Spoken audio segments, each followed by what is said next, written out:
Pernahkah Anda tertegun merenungkan mengapa sebagian orang tampak melenggang melewati hiruk-pikuk hidup tanpa goyah, sementara yang lain langsung ambruk diterpa masalah pertama?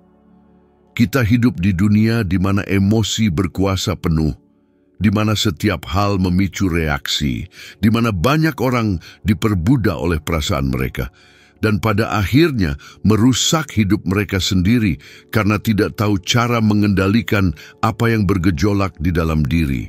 Marcus Aurelius, kaisar terakhir dari 5 kaisar baik Roma, menuliskan tentang hal ini di tengah-tengah peperangan, pengkhianatan, bahkan menghadapi kefanaan dirinya. Walaupun ia adalah pria terkuat di dunia, ia memahami sesuatu yang kini jarang dipahami orang. Siapapun yang menguasai emosinya, ia menguasai realitasnya sendiri. Namun, kebalikannya juga berlaku. Mereka yang tidak mempelajari prinsip-prinsip ini akan kehilangan segalanya, kedamaian, hubungan, kesempatan, bahkan kewarasan. Oleh karena itu, video ini adalah sebuah peringatan, bahkan semacam seruan darurat. Sebab, apa yang akan Anda pelajari di sini berpotensi mengubah total cara Anda menyikapi hidup atau justru menegaskan mengapa hidup terasa begitu berat mengalahkan Anda. Jadi, tontonlah hingga usai, karena 12 aturan yang akan Anda temukan hari ini bukan sekadar tentang menjadi tabah, melainkan tentang meraih kebebasan sejati. Marcus Aurelius meyakini bahwa kekuatan sejati seseorang terletak pada kemampuan mereka menguasai diri. Ia berkata, kebahagiaan hidupmu bergantung pada kualitas pikiranmu. Ungkapan ini dengan sendirinya sudah menyingkap apa yang memisahkan mereka yang kuat dari yang lemah, yang berakal dari yang impulsif, yang bijaksana dari mereka yang hidup dalam penderitaan. Mengendalikan pikiran adalah langkah awal untuk meraih kemenangan di dunia yang kian berputar cepat, bising, dan semakin labil secara emosional. Renungkanlah cara hidup kita sekarang. Orang-orang bereaksi terhadap segala hal. Sebuah komentar sederhana di media sosial cukup untuk menyulut perdebatan, pembatalan, dan menguras emosi sepanjang hari. Banyak yang menghabiskan waktu lebih banyak untuk mencoba mengubah hal-hal di luar kendali mereka daripada memelihara apa yang sesungguhnya penting, kondisi batin mereka sendiri. Marcus Aurelius mempelajari pelajaran ini di tengah kekacauan Kekaisaran Romawi, menghadapi pengkhianatan di Senat, peperangan berdarah, dan wabah penyakit yang merenggut ribuan nyawa. Meskipun demikian, ia menulis pada dirinya sendiri, mengingatkan bahwa penguasaan pikiran adalah satu-satunya wilayah yang tak dapat diganggu-gugat. Ketika ia mengatakan, Anda memiliki kekuasaan atas pikiran Anda, bukan atas peristiwa eksternal. Ia sedang menunjukkan jalan bagi siapapun yang merasa menjadi tawanan keadaan. Mengendalikan perasaan bukanlah berarti mengabaikan rasa sakit, melainkan belajar untuk tidak bereaksi seperti boneka yang digerakkan. Bayangkan seseorang yang menghadapi pemutusan hubungan kerja tak terduga.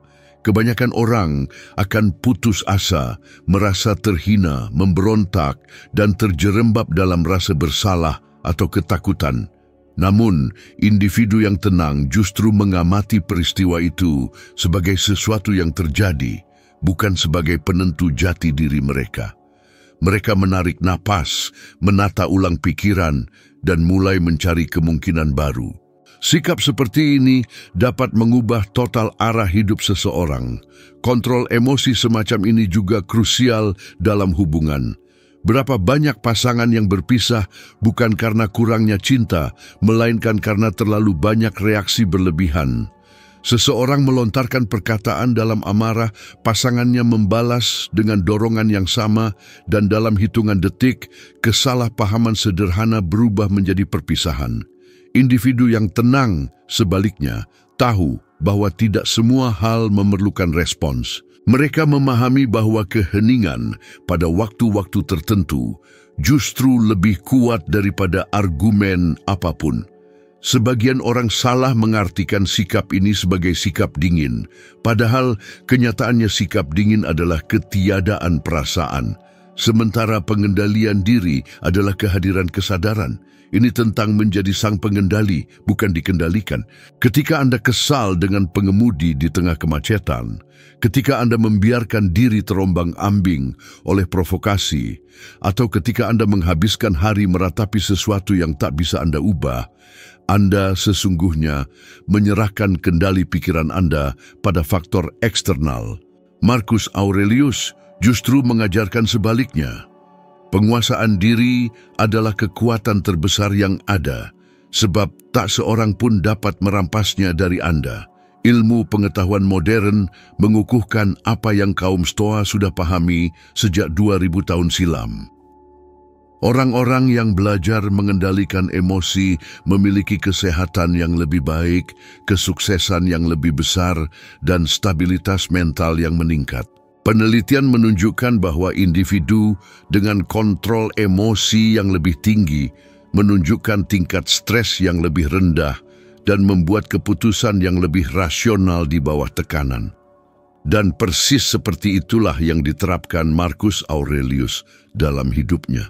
Meskipun berstatus pria paling berkuasa di dunia, ia tak pernah membiarkan dirinya rusak oleh ego, pun tak gentar menghadapi kesulitan.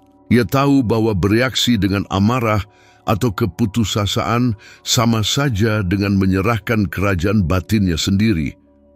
Pengendalian emosi juga membedakan mereka yang ambruk dihantam kritik dari mereka yang justru tumbuh karenanya. Orang yang mudah tersinggung akan selalu berada dalam konflik, sebab setiap kata bisa melukai mereka. Namun, mereka yang telah belajar untuk tidak terpengaruh oleh opini orang lain akan tetap menjaga kedamaian di saat semua orang kehilangan ketenangannya. Marcus Aurelius sering merenungkan betapa tak berartinya hinaan, mengingatkan dirinya sendiri bahwa setiap orang bertindak sesuai dengan pemahaman mereka tentang hidup.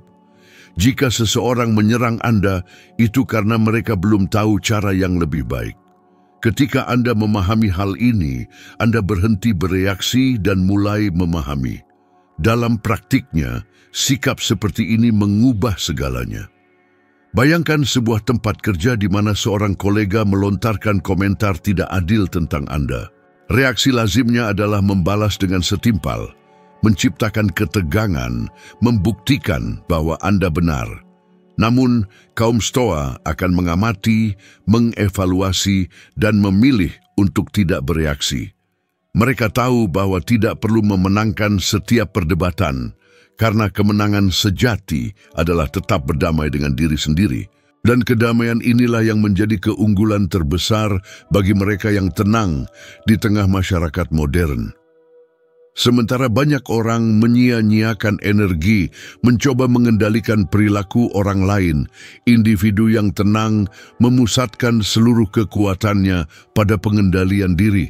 Mereka tidak goyah dihantam kritik, tidak tenggelam dalam perdebatan, tidak menghabiskan waktu mencoba mengubah hal-hal yang di luar jangkauan mereka. Mereka hanya bertindak, melakukan apa yang memang perlu, lalu melangkah maju. Itulah sebabnya orang-orang ini terlihat lebih kuat, lebih mantap, lebih fokus. Mereka bukan lebih baik dari yang lain. Mereka hanya belajar untuk tidak terlibat dalam pertarungan yang sia-sia. Jenis pengendalian inilah yang seringkali absen dari begitu banyak kisah orang yang kehilangan segalanya karena satu momen impulsif. Sejarah penuh dengan contoh-contoh semacam itu.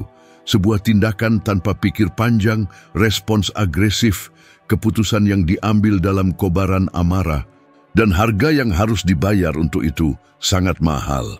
Sebaliknya, para pemimpin besar, atlet, pemikir, dan seniman yang tetap teguh di tengah tekanan memiliki satu karakteristik yang sama. Kemampuan menjaga ketenangan saat segalanya di sekitar mereka runtuh berkeping-keping. Pengendalian emosi bukanlah kemampuan bawaan, melainkan sebuah latihan harian. Ini adalah olah kesadaran. Ini adalah bangun setiap hari dan mengingat bahwa seberapapun kacau dunia ini, Anda tetap memiliki kendali atas apa yang Anda pikirkan, rasakan, dan lakukan. Inilah ketenangan sejati yang Marcus Aurelius bicarakan. Jenis ketenangan yang melindungi, bukan menghancurkan. Dan ketika Anda mulai melatihnya, Anda akan menyadari sesuatu yang sangat dahsyat. Dunia berhenti mengendalikan Anda. Opini orang lain tidak lagi menggoyahkan Anda. Situasi tidak lagi menguras Anda. Karena pada akhirnya, tak ada yang bisa menyentuh mereka yang telah belajar menguasai pikirannya sendiri. Marcus Aurelius pernah berkata, jiwa menjadi terwarnai oleh warna pikirannya. Ungkapan ini secara mendalam menunjukkan bagaimana segala yang kita rasakan berakar pada cara kita menafsirkan setiap kejadian. Dunia luar mungkin melukai kita, tetapi di dalam pikiranlah rasa sakit memperoleh atau kehilangan kekuatannya. Itulah mengapa pelepasan emosi adalah salah satu kebajikan terbesar yang bisa seseorang kembangkan. Ini tidak berarti bersikap dingin atau acuh tak acuh, melainkan memahami bahwa di antara peristiwa yang terjadi dan perasaan Anda ada sebuah ruang, dan di dalam ruang itulah terletak kekuatan untuk memilih cara bereaksi. Bayangkan seseorang yang mengalami pengkhianatan. Dorongan pertama adalah keputusasaan, perasaan tertipu, kemarahan, keinginan untuk membalas dendam, atau untuk memahami penyebabnya. Namun, ketika seseorang belajar melepaskan diri, ia akan menarik napas dalam-dalam dan menyadari bahwa peristiwa itu sendiri sudah terjadi. Tidak ada reaksi impulsif yang dapat mengubah apa yang telah berlalu. Pilihan kemudian adalah apakah akan terus memelihara rasa sakit atau menjadikannya sebagai pelajaran. Kaum Stoa memilih opsi kedua karena mereka memahami bahwa penderitaan bukanlah pada peristiwa itu sendiri, melainkan pada interpretasinya. Marcus Aurelius mengajarkan hal ini dengan tepat ketika ia berkata, jika Anda tertekan oleh sesuatu yang eksternal, rasa sakit itu bukan karena hal itu sendiri, melainkan karena penilaian Anda terhadapnya. Di masa kini, hal ini menjadi lebih penting dari sebelumnya. Kita hidup di era di mana orang bereaksi terhadap segala sesuatu. Sebuah komentar yang disalahartikan, tatapan tidak setuju, keterlambatan, kesalahan di tempat kerja. Situasi-situasi kecil berubah menjadi tumpukan kecemasan dan iritasi karena ketiadaan kemampuan untuk melepaskan diri. Dan semakin kita bereaksi, semakin kita menjadi tawanan dari apa yang terjadi di luar diri kita. Pelepasan diri inilah yang memutus siklus tersebut. Ia mengajarkan kita untuk mengamati situasi dari luar, seolah-olah kita menyaksikan hidup kita sendiri dari sudut pandang yang lebih tinggi. Ketika kita berhasil melakukan ini, kejernihan pikiran muncul, emosi mereda, dan akal sehat mengambil alih kendali. Marcus Aurelius menghidupi prinsip ini setiap hari. Sebagai seorang kaisar, ia menghadapi masalah yang sebagian besar orang mungkin tak sanggup menanggungnya, walau untuk satu hari saja. Pengkhianatan politik, peperangan, epidemi, kematian anak-anak, namun ia tetap menjaga ketenangan pikirannya. Ia menulis pada dirinya sendiri bahwa segala yang terjadi dalam hidup adalah alami dan bahwa melawan keadaan sama saja dengan melawan alam itu sendiri. Dengan menerima fakta tanpa penghakiman, ia membebaskan dirinya dari rasa sakit yang ditimbulkan oleh penolakan. Jenis pelepasan diri ini dapat diterapkan pada setiap situasi hidup modern. Ambil contoh tempat kerja. Seseorang mengkritik Anda secara tidak adil di hadapan orang lain. Dorongan alami adalah segera membalas, membela diri, membuktikan bahwa Anda benar. Namun, pelepasan diri memungkinkan Anda melihat lebih jauh. Kritik itu mungkin bukan tentang Anda, melainkan tentang frustrasi orang lain. Dengan tidak bereaksi, Anda menjaga energi Anda dan menunjukkan kekuatan yang tenang. Banyak yang menyebut ini sebagai sikap dingin. Padahal ini hanyalah kebijaksanaan. Ini adalah pilihan untuk mendahulukan kedamaian di atas konflik. Hal serupa juga berlaku untuk media sosial. Bayangkan betapa banyak orang menyia-nyiakan waktu dan kesejahteraan mental mereka hanya karena berdebat dengan orang asing, mencoba membuktikan suatu hal yang sebenarnya tidak ada seorang pun benar-benar peduli untuk memahaminya. Perilaku ini berakar pada kurangnya keterlepasan. Seorang stoik, individu yang telah belajar mengamati, mampu membaca situasi, memahami konteks, dan kemudian melanjutkan perjalanan. Mereka paham bahwa bereaksi sama saja merendahkan diri ke tingkat provokator. Dan pada akhirnya, menguasai keheningan diri selalu menjadi jalan menuju kendali yang lebih besar. Kendali inilah yang menjaga pikiran tetap sehat. Penelitian menunjukkan bahwa sebagian besar kasus stres dan kecemasan berkaitan dengan cara orang menafsirkan masalah, bukan pada masalah itu sendiri. Dua individu bisa mengalami situasi yang sama, namun bereaksi dengan cara yang sama sekali berbeda. Yang satu putus asa, yang lain beradaptasi. Perbedaannya terletak pada tingkat keterlepasan yang dimiliki masing-masing. Ini seperti melihat badai dari balik jendela. Mereka yang terperangkap di dalamnya merasakan angin dan dingin. Mereka yang mengamati dari jauh memahami pergerakannya tanpa terpengaruh. Keterlepasan ini juga membantu menjaga hubungan. Berapa banyak persahabatan dan keluarga yang retak karena seseorang berbicara tanpa berpikir dan yang lain membalas dengan reaksi impulsif yang sama. Seorang stoik, dalam pengertian filosofisnya, adalah orang yang berhasil menahan reaksinya, berpikir sebelum berbicara, dan menyadari bahwa orang lain mungkin sedang dalam momen gejolak emosi dan tidak perlu dibalas dengan intensitas yang sama. Dengan bertindak demikian, mereka memutus siklus konflik. Mereka menang tanpa perlu bertarung. Marcus Aurelius biasa merenung bahwa dunia ini terdiri dari gerak dan perubahan, dan bahwa melawan hal yang tak terhindarkan adalah sumber penderitaan. Oleh karena itu, keterlepasan juga merupakan tindakan kerendahan hati. Ini adalah pengakuan bahwa tidak semua bergantung pada kita, bahwa orang akan berbuat kesalahan, bahwa segala sesuatu bisa berjalan tidak sesuai rencana, bahwa hidup akan mengejutkan kita. Dan meskipun demikian, ketenangan tetap bisa dijaga. Contoh nyata, prinsip ini terlihat pada individu-individu yang telah menghadapi situasi ekstrim, namun tetap menjaga ketenangan mereka. Ketika kita mengamati sosok seperti Nelson Mandela, yang menghabiskan puluhan tahun di penjara secara tidak adil, namun tetap muncul dengan kemauan untuk memaafkan, kita menyaksikan keterlepasan dalam bentuknya yang paling murni. Ia memahami bahwa kemarahan akan menghancurkannya lebih dari sekadar penjara. Ia memilih penguasaan pikiran di atas perbudakan emosional.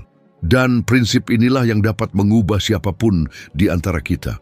Ketika Anda mulai mempraktikkan keterlepasan, Anda menyadari bahwa sebagian besar penderitaan Anda berasal dari cara Anda melekat pada hal-hal. Anda melekat pada citra yang ingin Anda pertahankan, pada ekspektasi yang Anda ciptakan, pada gagasan tentang bagaimana seharusnya orang bertindak. Tapi dunia tidak akan tunduk pada perasaan Anda. Ia hanya ada apa adanya. Dan ketika Anda menerima ini, hidup terasa lebih ringan. Lain kali sesuatu membuat Anda kesal. Sebelum bereaksi, bernapaslah, amati. Cobalah melihatnya dari luar, seolah-olah Anda sedang melihat orang lain dalam situasi itu. Gerakan sederhana ini mengubah segalanya, karena keterlepasan menempatkan Anda pada kendali pikiran Anda. Dan ketika Anda mengendalikan pikiran Anda, tidak ada hal lain yang punya kuasa atas Anda. Inilah yang dimaksud Marcus Aurelius ketika ia menulis bahwa rasa sakit bukan terletak pada hal-hal itu sendiri, melainkan pada bagaimana kita memandangnya. Ketika Anda memahami ini, Anda menyadari bahwa ketidakpekaan dalam pengertian stoik bukanlah kekejaman. Itu adalah kebebasan. Ini adalah menjalani apa yang perlu dijalani tanpa membiarkan dunia menyeret Anda bersamanya. Marcus Aurelius pernah berkata, harapkan segalanya dan Anda tidak akan kecewa oleh apapun. Kalimat ini adalah salah satu yang paling sederhana, namun juga salah satu yang paling mendalam dari semua renungannya. Ini menunjukkan bahwa sebagian besar penderitaan manusia muncul dari ekspektasi yang mereka ciptakan. Rasa sakit bukanlah pada apa yang terjadi, melainkan pada ilusi tentang bagaimana seharusnya segala sesuatu. Itulah mengapa seorang stoik selalu tampak memiliki keunggulan. Mereka tidak menciptakan ekspektasi yang tidak realistis tentang dunia, orang-orang, atau hasil akhir. Mereka bertindak, melakukan apa yang perlu dilakukan, dan menerima apapun yang datang tanpa merasa putus asa. Kita hidup dalam masyarakat yang terus-menerus memupuk gagasan bahwa segala sesuatu harus berjalan persis seperti yang direncanakan. Kita mengharapkan pengakuan di tempat kerja, perhatian dari orang lain, cinta yang sempurna, imbalan untuk setiap usaha. Dan ketika ini tidak terjadi, kita menjadi frustrasi, merasa diperlakukan tidak adil, dan akhirnya terjerumus ke dalam siklus ketidakpuasan. Kenyataannya adalah, tidak ada seorang pun yang bisa mengendalikan perilaku orang lain, apalagi menjamin bahwa alam semesta akan membalas setiap isyarat yang kita berikan.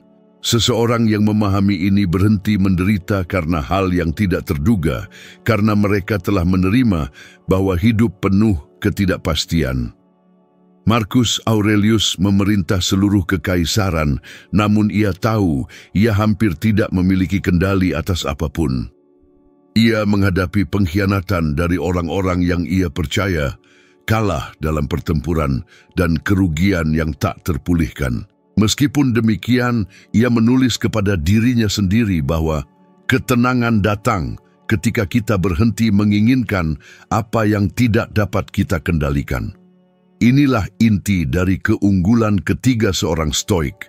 Mereka tidak hidup dengan mengharapkan dunia berperilaku sesuai keinginan mereka. Mereka memahami bahwa manusia itu tidak sempurna, bahwa hidup tidak dapat diprediksi, dan bahwa cara terbaik untuk melindungi diri secara emosional adalah menerima sifat segala sesuatu apa adanya. Bayangkan seseorang yang mendedikasikan bertahun-tahun untuk suatu hubungan, mengharapkan orang lain berubah. Setiap hari, orang ini menjadi frustrasi karena ia menempatkan tanggung jawab atas kebahagiaannya pada orang lain. Ketika mereka memutuskan untuk berhenti menunggu dan mulai bertindak sesuai dengan apa yang ada dalam kendali mereka, pikiran mereka, sikap mereka, pilihan mereka, mereka menemukan sesuatu yang kuat. Kedamaian tidak bergantung pada perilaku orang lain. Inilah makna sejati dari ketidakpekaan stoik. Itu bukanlah berhenti mencintai, melainkan berhenti mengharapkan cinta datang dalam bentuk yang diidealkan. Hal yang sama terjadi di tempat kerja. Berapa kali seseorang mengabdikan diri sepenuhnya pada sebuah perusahaan, mengharapkan untuk dihargai, dipromosikan, diakui, dan ketika ini tidak terjadi, mereka merasa bahwa semuanya sia-sia? Namun ketika seseorang belajar untuk bertindak tanpa ekspektasi, fokusnya bergeser. Kesenangan kemudian terletak pada tindakan melakukan hal dengan baik itu sendiri dan bukan pada imbalan yang mengikuti. Seorang stoik tidak bekerja demi tepuk tangan. Mereka bekerja karena mereka memahami bahwa tugas adalah apa yang menjaga pikiran mereka tetap stabil dan tujuan mereka tetap hidup. Keterlepasan dari ekspektasi ini juga mencegah orang menjadi tawanan penilaian orang lain. Mereka yang mencari persetujuan hidup dalam keadaan kecemasan yang konstan. Mereka selalu mencoba menebak apa yang akan dipikirkan orang lain, apa yang akan mereka rasakan, apa yang akan mereka katakan. Seorang stoik bagaimanapun memahami bahwa pendapat orang lain berada di luar kendali mereka, dan oleh karena itu tidak melekat padanya. Mereka melakukan apa yang benar, bukan apa yang populer. Marcus Aurelius merenung bahwa bodoh sekali mencari tepuk tangan dari mereka yang tidak tahu apa itu baik dan jahat. Ketika Anda memahami ini, kebebasan mulai muncul. Dalam praktiknya, ini terwujud dalam situasi sehari-hari yang sederhana. Bayangkan Anda menawarkan bantuan kepada seseorang dan orang itu bahkan tidak mengucapkan terima kasih. Reaksi umum adalah merasa tidak dihargai, tersinggung, atau menyesal telah membantu. Namun ketika Anda hidup tanpa ekspektasi, tindakan membantu itu sendiri sudah menjadi imbalan. Anda melakukan apa yang Anda anggap benar dan itu sudah cukup.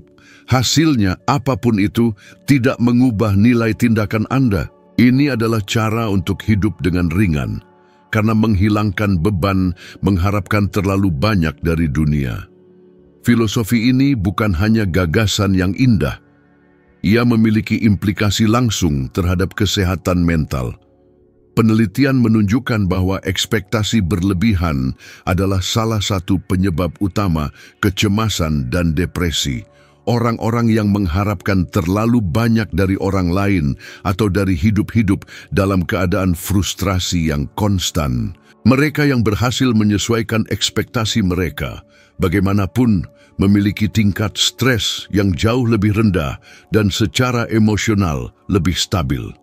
Dan justru keseimbangan inilah yang dicari oleh para Stoik. Ketiadaan ekspektasi juga memperkuat kepercayaan diri. Ketika Anda berhenti bergantung pada persetujuan eksternal, Anda mulai lebih percaya pada diri sendiri. Seseorang yang bertindak karena tugas dan bukan demi tepuk tangan menjadi lebih konsisten, lebih koheren, lebih otentik. Mereka tidak mengubah tindakan mereka tergantung siapa yang melihat, karena mereka memahami bahwa nilai terletak pada integritas, bukan pada pengakuan. Inilah yang menjadikan seorang Stoik sebagai titik stabilitas di dunia yang digerakkan oleh emosi yang bergejolak. Banyak orang salah mengira sikap ini dengan menyerah, seolah-olah menerima apa yang terjadi, sama dengan tidak berjuang untuk apapun. Namun justru sebaliknya. Seorang Stoik berjuang dengan kejelasan yang lebih besar, karena mereka hanya berjuang dalam pertempuran yang bisa mereka menangkan. Mereka tidak membuang energi mencoba mengubah apa yang berada di luar kendali mereka. Mereka berjuang dalam apa yang bergantung pada mereka dan menerima hasilnya dengan ketenangan. Ini seperti seorang pejuang yang memasuki medan perang dengan persiapan, namun sadar bahwa kemenangan tidak dijamin. Mereka melakukan yang terbaik, dan jika hasilnya tidak datang, mereka tidak menghancurkan diri karena itu. Contoh modern dari hal ini dapat dilihat pada atlet yang, bahkan setelah kekalahan besar, tetap menjaga keseimbangan emosional. Ketika Serena Williams kalah dalam pertandingan-pertandingan penentu setelah bertahun-tahun persiapan, ia tetap mempertahankan sikap yang teguh, tanpa drama, tanpa menyalahkan takdir. Ia memahami bahwa ia telah melakukan apa yang ada dalam kekuasaannya, dan bahwa kekalahan tidak menghapus nilai dari usahanya. Pola pikir ini adalah gambaran hidup dari apa yang diajarkan Marcus Aurelius. Hidup tanpa ekspektasi adalah hidup dalam kedamaian. Ini adalah melakukan apa yang perlu dilakukan tanpa terikat pada hasilnya. Ini adalah memahami bahwa hidup tidak berkewajiban untuk sesuai dengan rencana kita. Dan ketika penerimaan ini menjadi bagian dari rutinitas, sesuatu bergeser di dalam pikiran. Kekecewaan berkurang, reaksi menjadi lebih tenang, dan hidup mengambil ritme yang lebih alami. Seorang Stoik dalam pengertian ini adalah orang yang telah belajar hidup selaras dengan realitas, tanpa menuntutnya agar sesuai dengan keinginan mereka. Marcus Aurelius percaya bahwa rahasia ketenangan terletak pada mencintai takdir seseorang. Bukan melawan apa yang terjadi, melainkan merangkulnya, belajar darinya, dan terus melangkah maju. Inilah hakikat dari ketidakmelekatan Stoa. Hal inilah yang membuat individu penganut Stoa jauh dari kesan dingin, justru menjadi satu-satunya yang benar-benar bebas. Sebab mereka yang tidak terlalu banyak berharap dari dunia, pada akhirnya akan menerima lebih banyak dari kehidupan. Aturan keempat yang membuktikan bahwa individu Stoa memiliki keunggulan dalam masyarakat modern adalah penguasaan atas pikiran sendiri. Marcus Aurelius pernah berkata bahwa jiwa mengambil warna dari pikirannya, dan ungkapan sederhana ini menyimpan kebenaran mendalam yang sering diabaikan banyak orang. Perbedaan antara individu yang hancur di hadapan tantangan dan mereka yang tetap tabah, bahkan di tengah kekacauan, terletak pada cara mereka mengelola dunia batinnya. Menjadi kuat secara emosional bukanlah berarti dingin atau acuh tak acuh, melainkan menyadari bahwa pikiran adalah satu-satunya wilayah yang benar-benar kita miliki. Hari ini kita hidup di era di mana segalanya berebut perhatian kita. Berita mengkhawatirkan, perbandingan di media sosial yang tiada henti, tekanan profesional, tuntutan keluarga, sangat mudah kehilangan kendali ketika segala sesuatu terasa mendesak dan pribadi. Orang-orang yang tidak menguasai emosi mereka sering bereaksi secara impulsif, kerap kali mengubah masalah kecil menjadi badai besar. Hal ini terlihat jelas misalnya pada seseorang yang membiarkan amarah menguasai dirinya dan menanggapi komentar daring secara agresif, atau pada individu yang didorong kecemasan, membuat keputusan tergesa-gesa di tempat kerja dan kehilangan peluang berharga. Marcus Aurelius hidup melalui peperangan, pengkhianatan politik, dan kehilangan pribadi. Meskipun demikian, ia tetap tenang. Ia percaya bahwa bukan apa yang terjadi pada kita yang menghancurkan kita, melainkan bagaimana kita bereaksi terhadap apa yang terjadi. Pola pikir ini memungkinkannya melewati masa-masa tergelap dalam hidupnya dengan kejernihan dan keseimbangan. Prinsip yang sama berlaku untuk zaman modern kita. Mereka yang mengembangkan ketidakpekaan rasional ini, sebagaimana sebagian orang menyebutnya, tidak kewalahan oleh perasaan mereka, melainkan menggunakan akal sebagai perisai. Pikirkan seseorang seperti Tom Brady, yang secara luas dianggap sebagai salah satu atlet terhebat sepanjang masa. Sepanjang karirnya, ia menghadapi kritik, ketidakpercayaan, dan tekanan besar tak terhitung banyaknya. Namun, ketabahan mentalnya dalam menghadapi kesulitan membuatnya hampir tak tergoyahkan. Sementara pemain lain mungkin terguncang oleh kekalahan atau kritik, ia tetap fokus, mengamati, belajar, dan meningkatkan diri. Inilah inti dari praktik stoicisme, menggunakan emosi sebagai bahan bakar, bukan sebagai jangkar. Sebaliknya, banyak contoh menunjukkan hal yang berlawanan.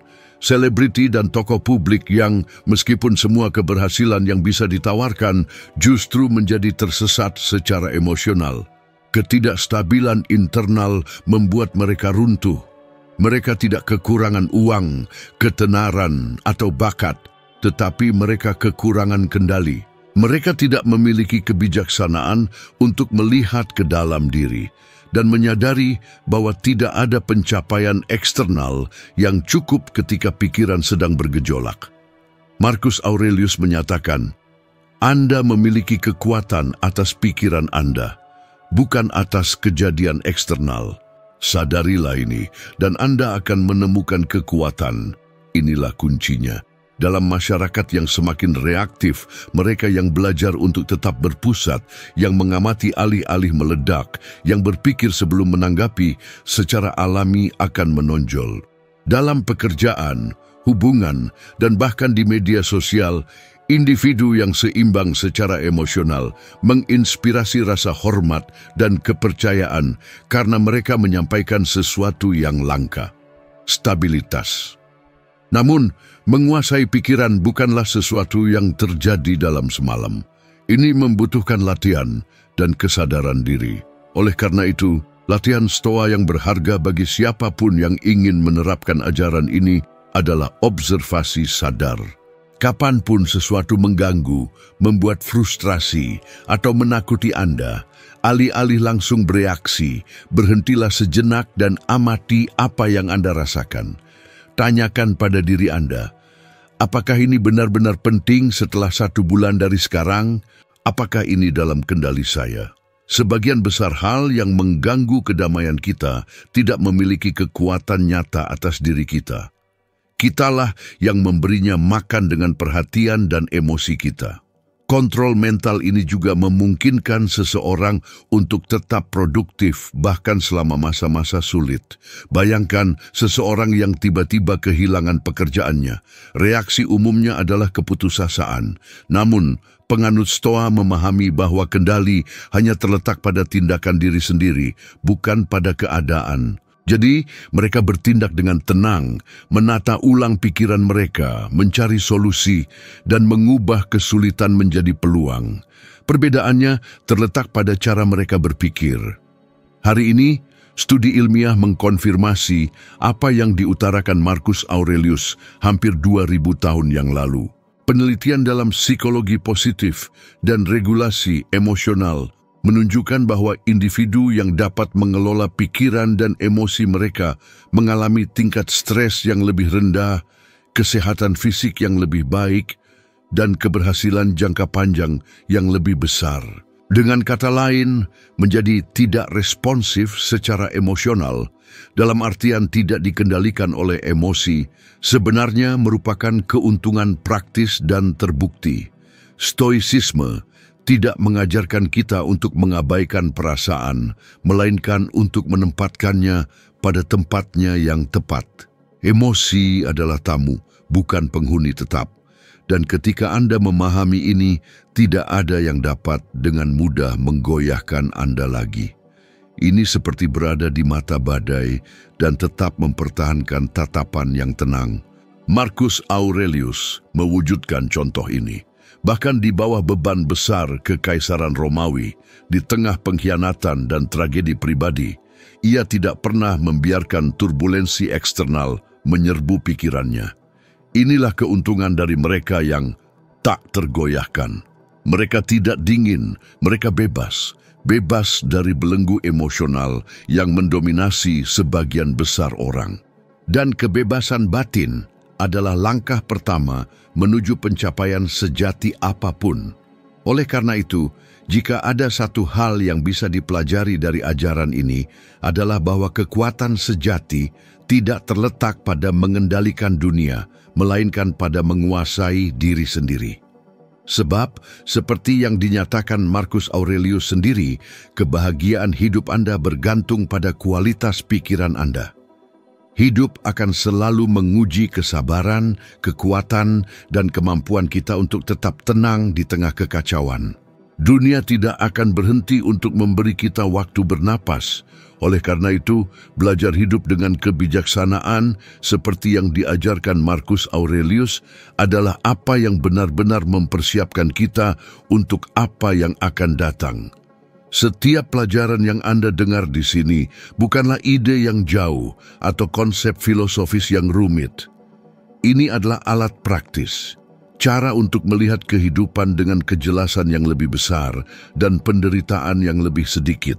Jadi, jika konten ini beresonansi dengan Anda, jika pada titik manapun Anda menemukan diri Anda dalam salah satu situasi ini dan menyadari bahwa Anda dapat mengubah cara Anda bereaksi, mohon bagikan video ini dengan seseorang yang istimewa, seseorang yang Anda yakini perlu mendengar ini hari ini. Kadang-kadang refleksi sederhana bisa jadi justru yang dibutuhkan seseorang untuk sepenuhnya mengubah arah hidup mereka. Terima kasih telah bergabung dengan saya sejauh ini. Dan ingat, menerapkan apa yang telah Anda pelajari adalah yang benar-benar menghasilkan transformasi. Tetaplah teguh, teruslah mengamati, dan teruslah bertumbuh setiap hari. Sampai jumpa di video berikutnya.